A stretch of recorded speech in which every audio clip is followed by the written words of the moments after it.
Hey guys, how's it going? Kermode here. Welcome to another video in my beginner Ableton course series.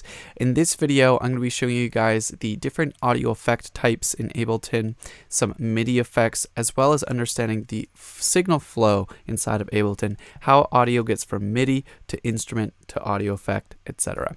If you guys haven't already grabbed my free sample pack, make sure to do so in the description video. But without further ado, let's just get right into it. So the first thing I actually want to look at are some important more vital effects inside of Ableton before even going over the different effect types. The first is the auto filter here, and the auto filter allows you to sculpt the different frequencies of a sound. And how it works in its most basic form is you have a filter cutoff, and everything around that cutoff will be filtered based on the filter type here.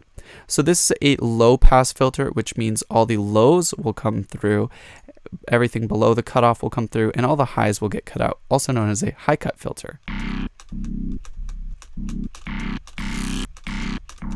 The next is a high pass filter, which does the opposite. The highs get through. You may recognize that as kind of a common DJ effect. The next is a band pass, where you only hear the frequencies in this band.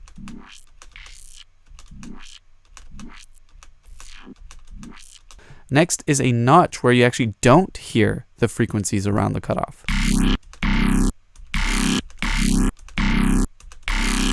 And lastly is a cool one Ableton has known as a morph filter, which allows you to morph between different types. So this is a really fun tool to sculpt the frequencies of your sound. The next one that you're going to hear about very commonly is known as a compressor. And a compressor allows you to affect the dynamics of a sound. It's a dynamic processing tool. It allows you to compress the dynamics of sound. Now, the dynamics of a sound is the range from its lowest volume to its highest volume. The more dynamic a sound is, the more of a range it has, and the less dynamic it is, the less of a range it has. So you'll see that this sound right now isn't very dynamic. So let's drag a more dynamic sound in here. And actually these percussion, one after another, that's quite dynamic. I'll actually just take these two and I'll duplicate them across. And you'll see that's quite dynamic. So what you can do is compress that volume range. Now I'm going to turn makeup off because it's actually going to add volume back into the sound. I don't want to do that. And I'm going to drag down what's known as the threshold. Now as the sound crosses this volume threshold, it will do what's known as gain reduction. And it will reduce the gain. Now, how intensely it reduces the volume is based off this ratio. Higher ratios, the more it reduces it. Now, how fast it reacts is based off this attack. The quicker it reacts, the slower the attack. Notice how some volume still sneaks through? That's the compressor not working quick enough. And the release is how quick after it goes below the threshold does it stop compressing. Now on this device you have some other important things. The next is a dry wet, and what this is, and you're going to see this all across Ableton, so remember this. If you lock anything in your brain from this video, it's the dry wet. This allows you to blend between the unaffected signal and the affected signal. Now this may not be as obvious with something like a compressor, but if I were to take something like a reverb being a plugin we'll go into in just a second, this is an echo effect, and the more dry wet there is, the more echo you have. No dry wet, no echo, and in the middle you have a blend. So that's going to be on this tool, as well as you may have seen actually an on-off toggle right here. That's going to be really handy. Again, this is kind of a crash course on all the audio effects in Ableton. I'm going to be going into more depth on them later. So that's the compressor. The next tool you're going to be hearing about and seeing quite often and being told to use is an EQ. And an EQ allows you to sculpt the frequency of your sound based off of these filters here. Now you can see our sound right here. That's the spectrum of the sound from its low frequencies on the left to its highest frequencies on the right. Then you can introduce filters, kind of like the auto filter we had before, that can sculpt that sound. The first type is a bell, which allows you to boost or reduce frequencies.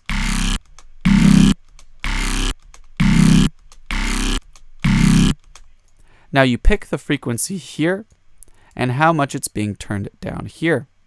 Then you can choose how narrow this amount that it turns down is with this Q. That's almost unnoticeable, and that's a big amount of frequencies being ducked a whole 15 decibels. The lowest point being 212 right in the middle. Now you can pick from different filter types. We have, similar to our other filter, a high pass and another high pass that's not quite as steep, a low pass and a low pass that's not quite as steep. You have a notch, which actually completely removes the frequencies. See how our volume option is actually taken away? And then you have shelves, and what shelves will do is it'll turn up and down every point either to the right of the cutoff or to the left. So this is a way of doing bigger, more drastic changes with your EQ. Now in terms of two other go-to effects, I'm just going to briefly cover these because I'll go into more detail in a minute. There's a simple delay, which is a fun sort of delaying effect. See how it kept playing afterwards? So how it works is you have a dry wet, which I'm going to keep in the middle. Feedback, which is how long it's going to keep echoing. So when it's low like this and I press stop, didn't last that long. With this being longer, notice how it did it for a while. And then you can pick the different rhythms for the different ears.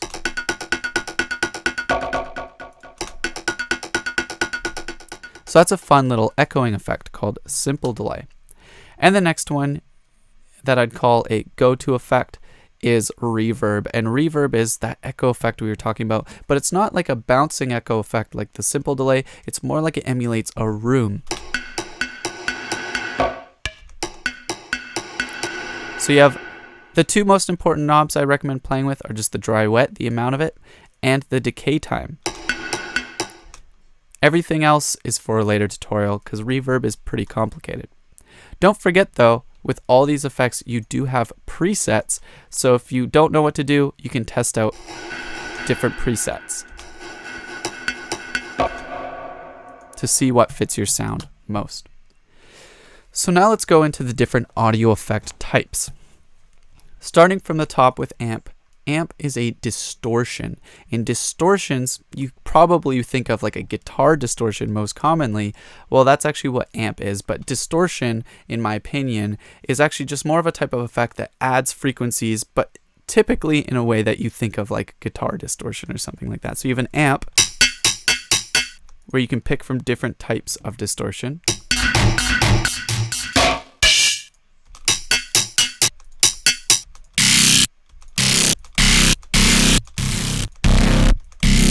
Pretty useful.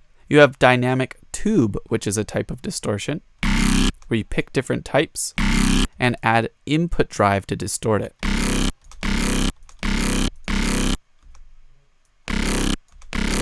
Useful as well. You have erosion, which is kind of a more unique one where you draw on this XY grid to create distortion type effects. I'll consider it a distortion. The next is overdrive, which you hear is quite crunchy. You have pedal, which is new to Ableton 10.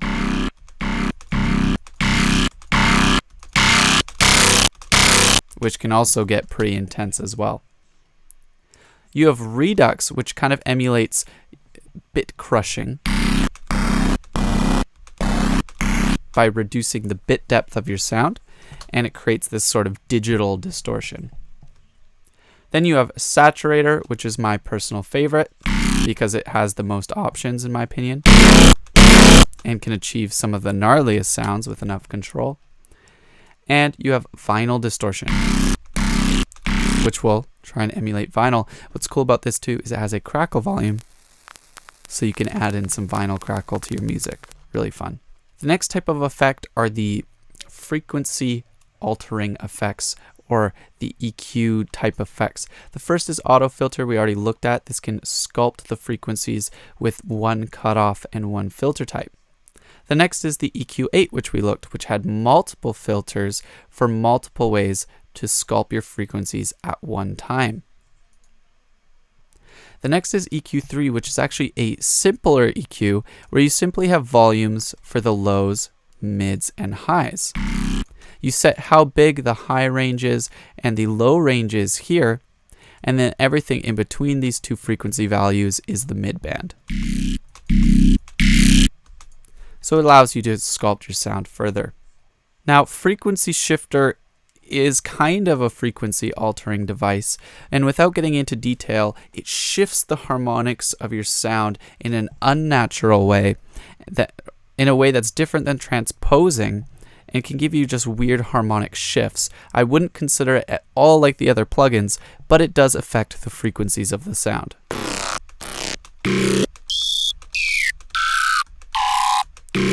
If we bring in our next device, Spectrum, which allows you to see the frequency spectrum of your sound, you'll see this shift happening. So it actually shifts where those frequencies are existing. And that brings us to Spectrum, which if you double click, will give you a nice view of the frequency spectrum of your sound. This is the same one that you see in the EQ. But what's nice about this is if you hover your mouse over a frequency, you can see what note it is in the bottom left corner there. Pretty handy. Now that's it for the frequency affecting effects, or the EQ type effects. The next I like to call the rhythmic effects, things that happen over time rhythmically. The first is auto pan, and what this does is it will actually pan your sound over time. That's pretty cool. The next is beat repeat, and what it will do is it will take chunks of your audio and it will actually repeat it to create these glitch effects. That one's a really fun beast. Next, I'm actually going to include chorus inside of my time-based effects section, because chorus, what it does is it actually takes your sound, duplicates it by a few milliseconds, offsets the timing and pitch by a few milliseconds to create and emulate essentially a chorus. So the time value is quite small, but it's supposed to emulate more than one of your sound happening at a time. This one can be really fun on things like vocals and things of that nature. The next, if we're counting chorus as a time-based effect, flanger is one as well, where it creates tiny little millisecond weird offsets in your sound that create these nice tones.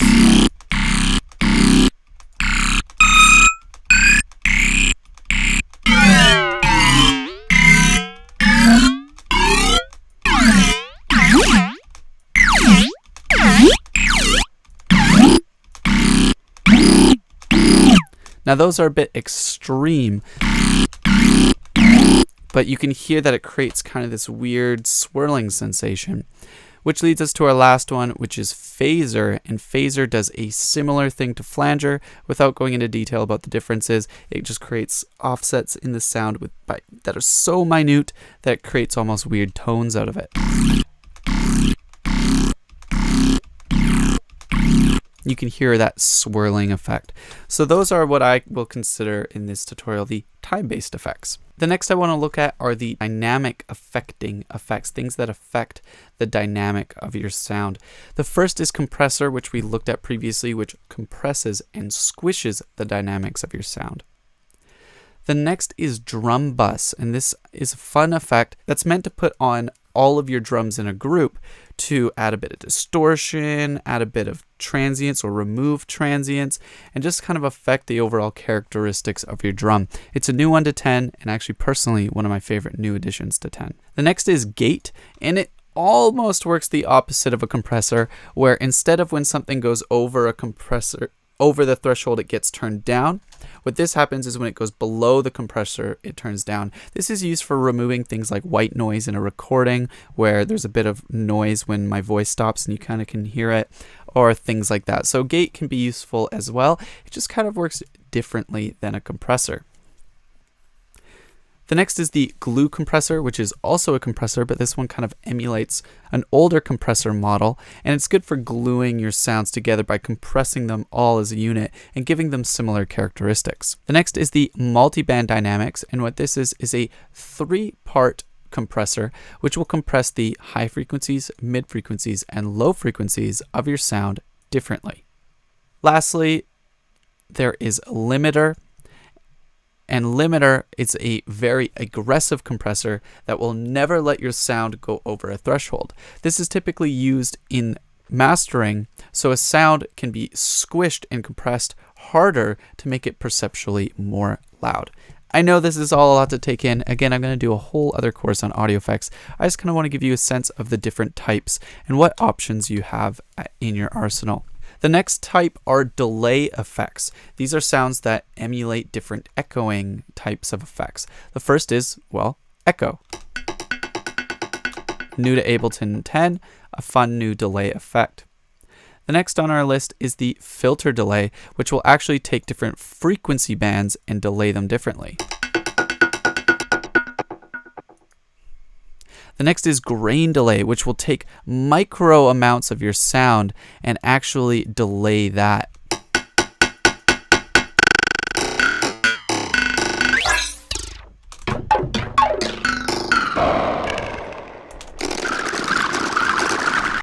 That one's really fun for sound design. The next one's the ping pong delay, which is another time-based delay. And then we have our reverb here,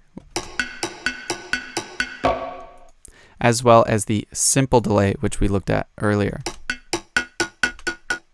which is the simplest form, in my opinion, besides maybe the ping pong delay, of all the other delay effects. And that's it for the delay effects. And now I'm just going to go through the list for any I missed because I find they don't have a bigger sort of category. We have corpus here, which is what's known as a resonator that uses the incoming audio to resonate a perceptual body or material, such as a string material or a plate material.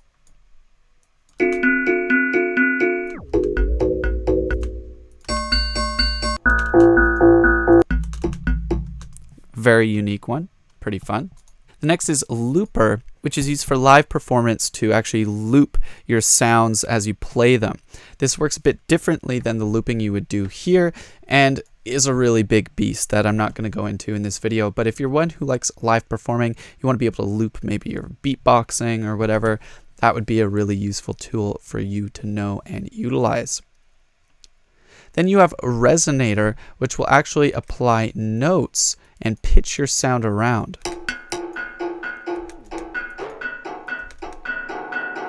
Kind of similar to what we were looking at with corpus, but a bit more synthetic and not trying to emulate real things that are resonating. You have tuner, which will actually tell you what note the incoming signal is. Really useful to know that it's a C. That sample is marked C, so good to know that it's working. You have utility, which is a great all-around utilitarian device with everything from volume, panning, stereo width, so you can make sounds wider or less wide, and useful things even like muting and monoing the bass signal. A very useful utilitarian tool, kind of a nice little Swiss Army knife. And then lastly, you have vocoder, which is a really interesting type of effect that I don't even really know how to begin to describe, that takes the dynamic properties of one sound, can mix it with the frequency properties of another sound, and mesh them together. This is how Daft Punk gets sort of their keyboard vocal effect, because they take the sounds of the keyboard with the filtering and mouth movement of their voice, and you get this really cool hybrid sound. And you do that with a vocoder.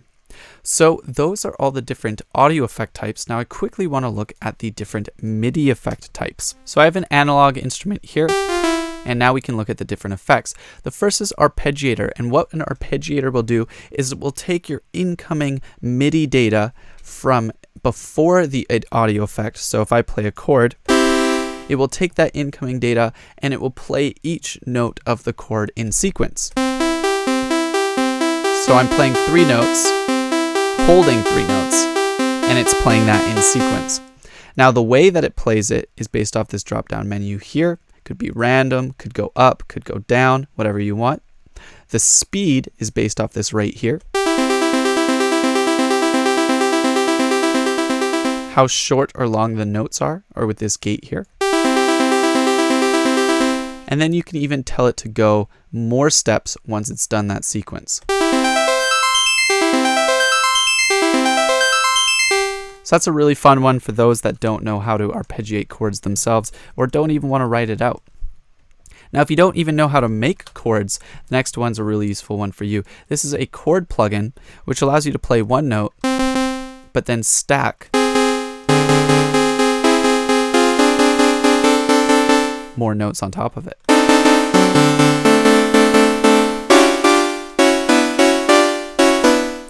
Add an arpeggiator after that, and your one note will turn into 4, will turn into an arpeggiated 4. Now the problem at this point, however, is our notes aren't in key. Well, here comes the scale presets for you. I can set this to be in C minor with the scale preset. This is an effect that will pick a scale and pick a key and keep it in that. And then I'm going to change that to E minor. So now we're in E minor.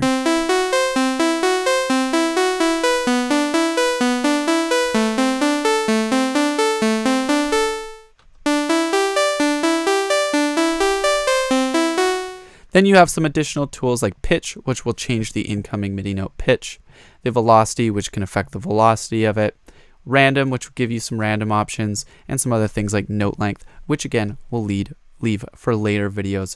This is already more than enough for one video to get you guys started with audio effects and MIDI effects in Ableton. Now, one thing though is you did just learn the beginning part of signal flow, and signal flow is the direction of MIDI to audio to output in Ableton. And I want to just quickly finish that idea before we end this video. So what you have on the left here is an incoming MIDI signal, C. That then goes into this chord plugin, becomes more notes, goes into that arpeggiator, goes into this effect, which then will hit our instrument. You can't have MIDI effects after an instrument because you need the MIDI to trigger that instrument. So it goes MIDI effects, then instrument, and then in sequence it goes audio effects after that if we add, say, a redux, a ping pong delay,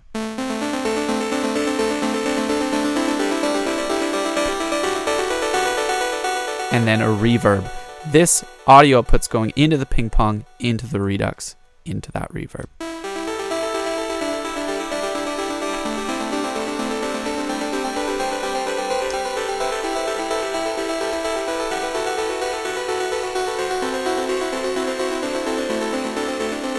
So there we go, guys. That's a quick summary of most of the audio effects and MIDI effects inside of Ableton, as well as giving you the understanding of the flow of signal. I hope you got a lot out of this video. My name's Kermode. If you haven't already grabbed my Ableton sample pack, it's free. Grab it in the description of this video. And if you got a lot out of this video, let me know. Maybe leave a like, leave a comment, or even tell a friend. That'd really help. So thanks again, guys. My name's Kermode. Peace.